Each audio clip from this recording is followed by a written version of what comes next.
Hello there, very good evening and welcome to the News Tonight, where we get you the day's top stories from India and across the world. Let's start with the headlines. GST Council cuts tax rates on a wide range of mass use items, from chewing gum to detergents, to 18% from the current 28%. Tax rate effectively cut on as many as 177 goods.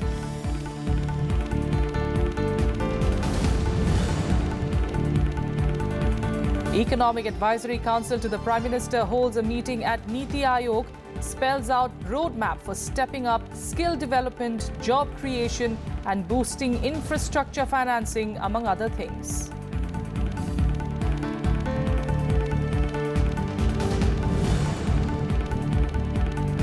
No respite from toxic smog for New Delhi. National Green Tribunal questions Delhi government's car rationing scheme, seeks undertaking that the scheme will be rolled out only when particulate matter 2.5 is over 300.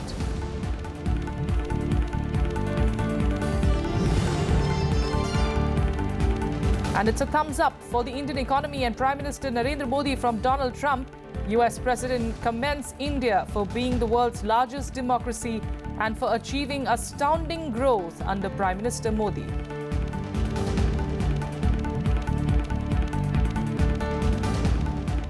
Our top story, the GST Council on Friday reduced tax rate on a wide range of mass use items. At its 23rd meeting in Guwahati, the all-powerful council pruned the list of items, attracting the top 28% tax rate to just 50 from the 227 items previously. In effect, the rates were cut on 177 goods, following which items like chewing gum, chocolates, facial makeup, shaving and aftershave items, shampoo, deodorants, washing powder, detergent, granite and marble will attract only 18% tax rate. Luxury goods like washing machines, air conditioners, paints and cement have been retained at 28%.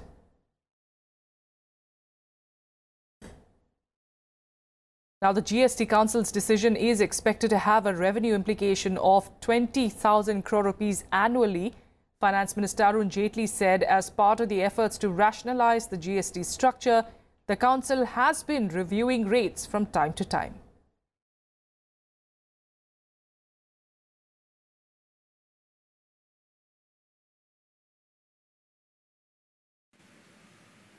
Return filing procedure है initial months के लिए, यानी इस साल के लिए till 31 मार्च इसलिए कि उसके बाद हमारी कमेटी जब के जो डिसीजंस है उसको इंप्लीमेंट करने का शेड्यूल आपको बताएंगे कि इनिशियल स्टेजेस में ट्रेड के ऊपर बर्डन कम रहे,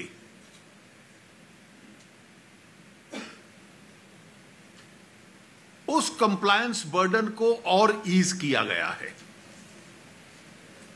So we have eased the compliance burden even more till 31st March.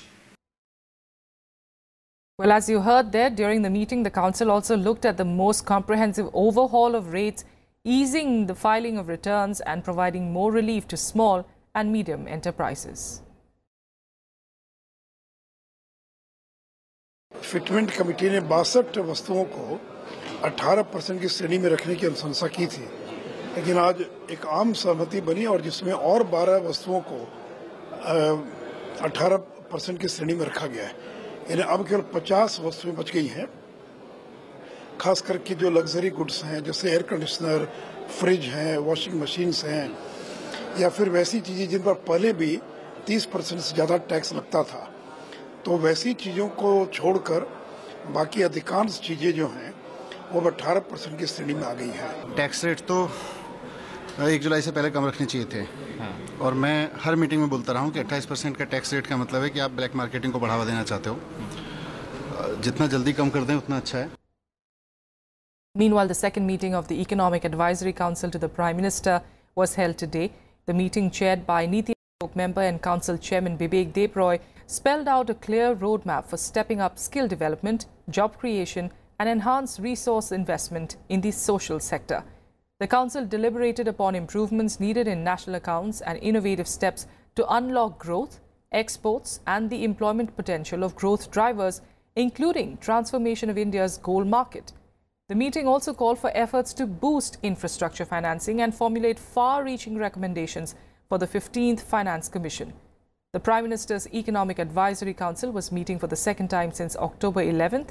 In the first meeting, the Council identified focus areas like economic growth, employment, informal sector, economic governance, agriculture, consumption and social sector.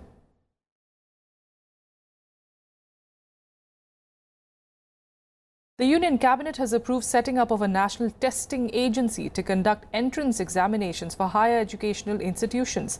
The NTA would initially conduct entrance tests that are currently organized by the CBSE, while other examinations will be taken up gradually. The tests will be conducted online twice a year. The NTA will be chaired by an educationist appointed by the Human Resource Development Ministry. The Cabinet has also approved setting up a panel to look into the salary hike of lower court judges. The Law Ministry will now notify the appointment of the second National Judicial Pay Commission, which will recommend salary hikes for the 21,000 lower court judges. The decisions were taken during a meeting of the Union Cabinet.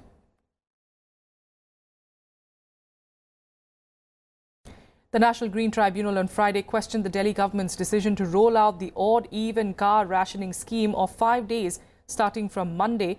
It directed the city government not to implement the scheme unless it can establish that it was not counterproductive. Meanwhile, the smog situation in the national capital region showed a slight improvement on Friday. Reprimanding the Delhi government for waking up so late to curb air pollution, the National Green Tribunal said that the odd-even scheme cannot be implemented randomly. It said the Aam Aadmi Party government is resorting to the odd-even scheme despite it being called ineffective. It also questioned the state government as to why it was exempting two-wheelers and women drivers. The NGT also told the Delhi government to give an undertaking that it will roll out odd-even only when particulate matter levels are over 300. In a related development, the NGT also pulled up the Punjab government for the lack of measures to tackle crop burning. सबसे बड़ा सवाल है जो सुविधाएं हमारे पास हैं, आज हमें दिल्ली में बिजली की हम उपलब्धता सुनिश्चित कराएं, 24 घंटे बिजली आएगी तो जनरेटर अपने आप चलने बंद हो जाएंगे। कंस्ट्रक्शन साइटों पर हम कहें उनको कवर कर या कहें गार्बेज जलाना, अभी पिछले दिनों आपने देखा गार्बेज जलने से कितना जबरदस्त पॉल्यूशन हुआ था। हमें उस व्यवस्था को ठीक करना पड़ेगा, जनरेटर बंद करने होंगे, ईंटों के भट्टों को बंद करना होगा, हमें ड्राई मॉपिंग की बजाय हमें मैकेनाइज्ड मॉपिंग करनी पड़ेगी। कितने वाहन खरीदे गए दिल्ली के लिए मैकेनाइज्ड मॉपिंग करने के लिए?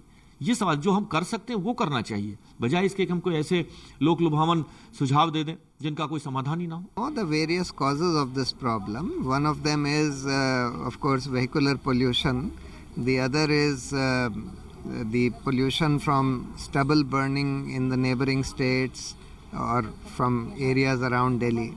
Now, instead of tackling those issues seriously through the year, what we find is that nothing is done through the year by the government, and just when the crisis hits us, then this kind of tokenism or this show solutions like odd even are trotted out. A bench headed by NGT chairperson Justice Swatantra Kumar directed the Delhi government to submit the details of the ambient air quality during the earlier implementation of the odd-even scheme. The government is expected to present evidence in court on Saturday without the support of the centre. Delhi air is unfit for human habitation. It's causing unmeasurable, it's causing immense amount of damage to lung health, to our heart, to our brain and to every part of the body. It's going to shorten the life of each and every person who's breathing this toxic air. Earlier, the Delhi government had also announced free travel for commuters in all DTC cluster buses during the odd-even scheme. The national capital is experiencing severe air quality as pollution levels breach permissible standards by multiple times. Bureau Report, Rajya Sabha TV. The Centre's Special Representative to Jammu and Kashmir, Dineshwar Sharma, met representatives of several Kashmiri Pandit organizations in Jammu today.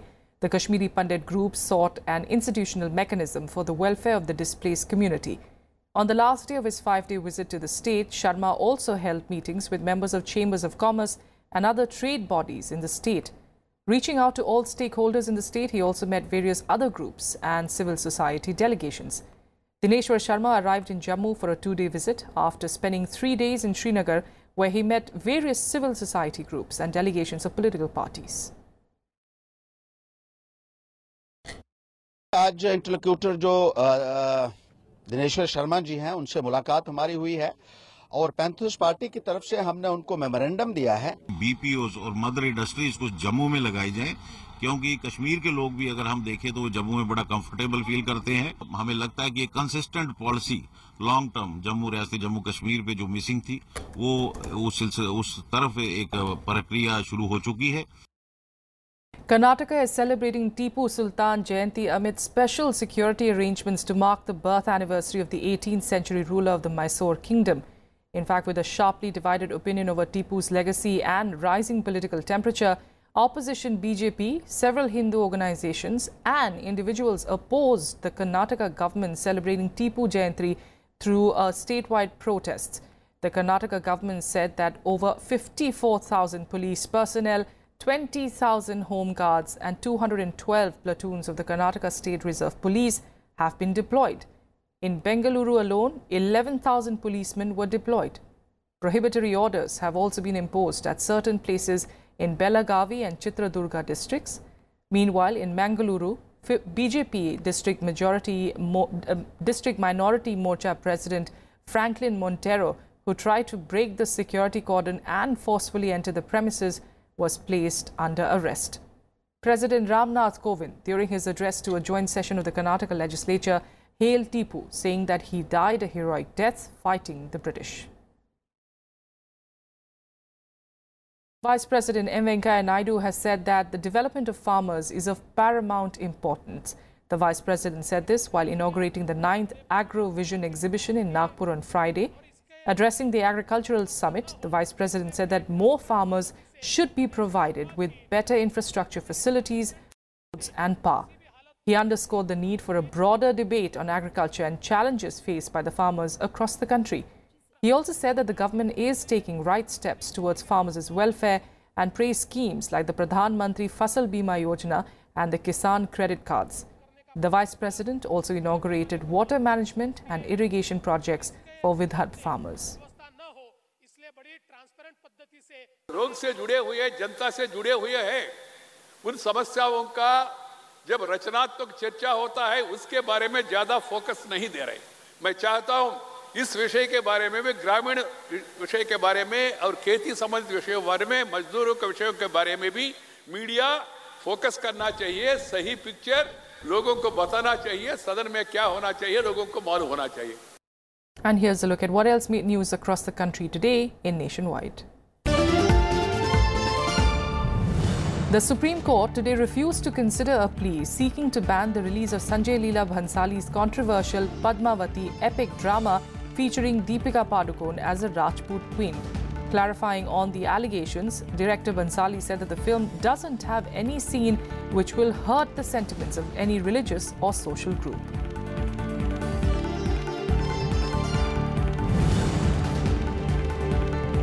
The Supreme Court today refused to entertain a plea seeking minority status for Hindus in several states. The Apex Court asked petitioner Ashwini Kumar Upadhyay to approach the National Commission for Minorities. It stated that minority rights are being drawn off illegally and arbitrarily to the majority population, as neither the centre nor the state has notified Hindus as a minority under the National Commission of Minorities Act 1992.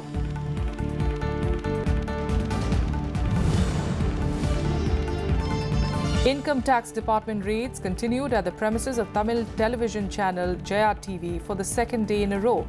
A massive raid was held at 187 places, including Tamil Nadu, Andhra Pradesh, Delhi and Bengaluru, with the help of around 1,800 IT officials. Sources said that they are investigating complaints about shell companies, dubious investments, fund flow and fudging of accounts by Jaya TV.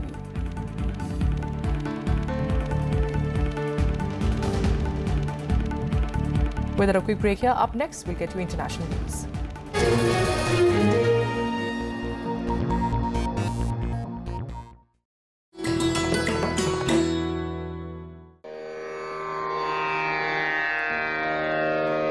The sacred relics of Buddha were unearthed in Piprava in Uttar Pradesh.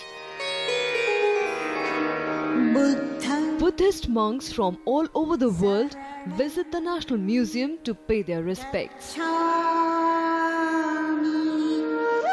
These charred bone fragments of Buddha are housed in the gold canopy gifted by the royal family of Thailand.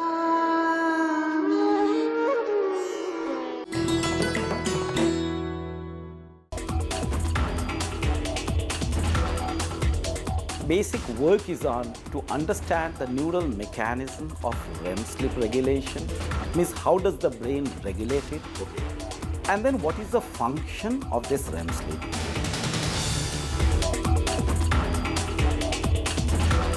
Generally it is believed, and experimentally it has been found mostly, dreams during REM sleep you remember, others you don't.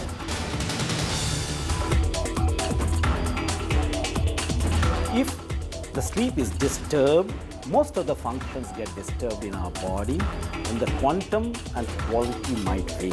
Watch Eureka with Dr. Birendra Nath Malik, Professor at Neurobiology Department in the School of Life Sciences, JNU, only on Rajya Sabha TV.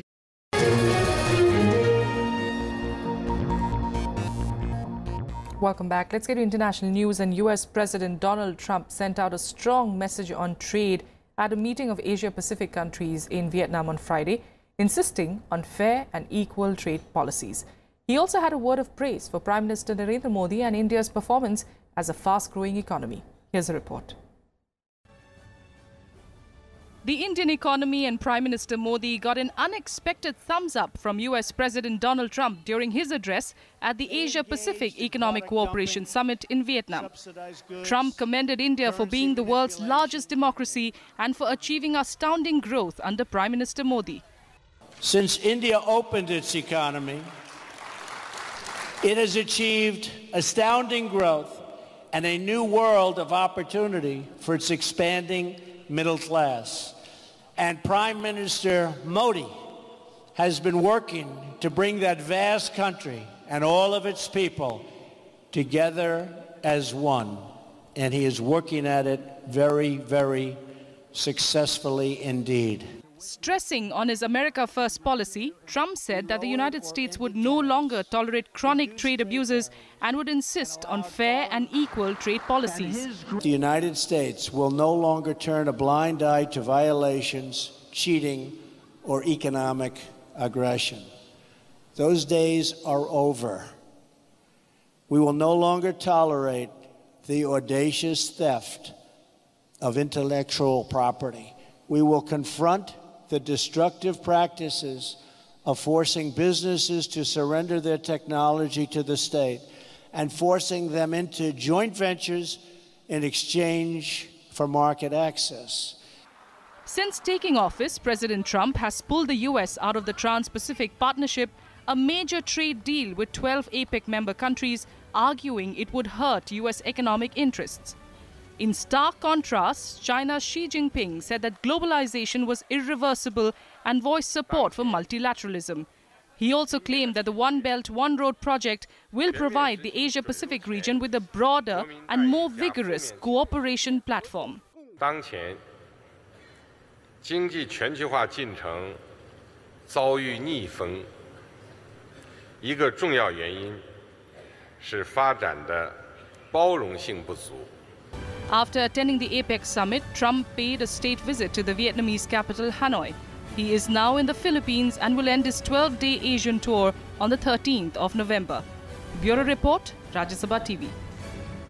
Meanwhile, a day after US Defense Secretary Jim Mattis claimed that the US is working with NATO and India to ensure there are no terrorist safe havens in Pakistan, there is more pressure being put on Islamabad. Backing President Trump's new South Asia policy, US congressional leaders on Friday asked the Pentagon to demonstrate to Pakistan the consequences of continued support to terrorists. The bipartisan group of congressional leaders also urged the Department of Defense to closely monitor US security assistance to Pakistan and ensure that the country does not use it to support terrorist groups. On Thursday, US Defense Secretary had said that the US wants to make sure that there are no terrorist safe havens in Pakistan and is working with all NATO members and India to make Islamabad do everything to cut off the insurgents. With that, a look at some updates from across the world in Global Buzz. Saudi Arabia announced on Friday that it has arrested 201 people as part of a sweeping probe, estimating that at least $100 billion have been misused through embezzlement and corruption in past decades. The sweep came at a time of increased tensions between Saudi Arabia and its main regional rival, Iran, and a newly erupting political crisis in Lebanon. Saudi critics and experts call the unprecedented purge of top princes and businessmen a bold and risky move by Crown Prince Mohammed bin Salman, which aimed at consolidating power as he keeps an eye on the crown. German parties continue talks to try to form a conservative, liberal, green coalition government. While Chancellor Angela Merkel did not make a comment, a vice chairman of a CDU party said that it was important to work things out at the beginning to avoid problems later. Bavarian State Premier Horst Seehofer, who is also the leader of the Christian Social Union, said that an overall majority of the population expected a stable government and participants of the talks were aiming to achieve that.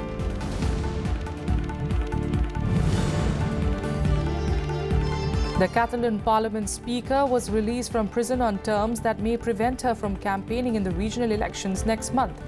Carme Forcadell appeared in the Supreme Court on Thursday to answer charges of rebellion, sedition and misuse of public funds after she enabled a declaration of independence by the Catalan Parliament in late October that prompted the Spanish government to take control of the region. She was released on a bail of €150,000.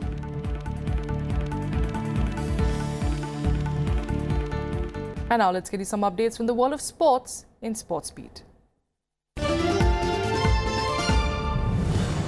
Former Indian cricketer A.G. Milkha Singh passed away at the age of 75 following a cardiac arrest at a hospital in Chennai.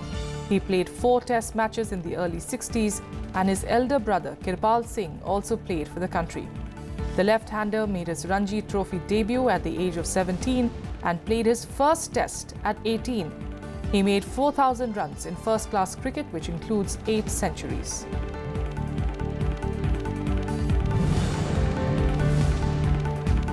Croatia moved closer to the 2018 FIFA World Cup qualification after thrashing Greece 4-1 in their first leg playoff match.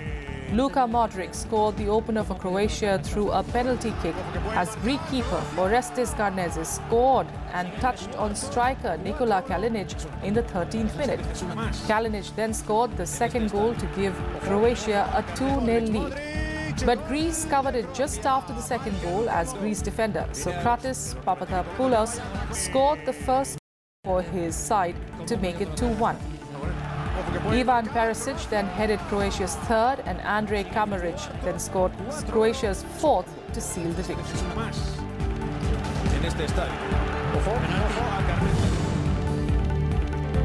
Swiss tennis player Roger Federer was named the ATP Comeback Player of the Year at a ceremony in London. Federer, who won 2 Grand Slams in 2017, said that he felt that he shared the award with Rafael Nadal, who has also won 2 Grand Slams. Federer and Nadal are the top 2 players in the ATP World Tour finals. While Federer is in the group with Germany's debutant Alexander Zverev, Croatia's Marin Cilic and American Jack Sock, Nadal will face Belgian David Goffin, Bulgaria's debutant Grigor Dimitrov and Austria's Dominic Thiem. American tennis player Venus Williams arrived at her lawyer's office to give a deposition related to a fatal car crash that killed an elderly man in June. Williams faces a wrongful death lawsuit from the family of Jerome Parson, who died from injuries sustained in the crash on the 9th of June in Florida. The Palm Beach Gardens Police Department previously released police surveillance video footage which showed that Williams entered the intersection lawfully.